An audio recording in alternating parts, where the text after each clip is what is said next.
Here's how to go ahead and check your Wi-Fi internet speed on your mobile device, whether you're using iPhone or Android.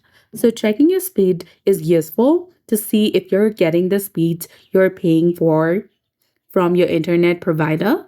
So it helps you estimate download times and see your connections ping. So now to start, open a web browser on your mobile device, whether Safari or Chrome if you're using Android. Now go to its official website, which is www.speedtest.net.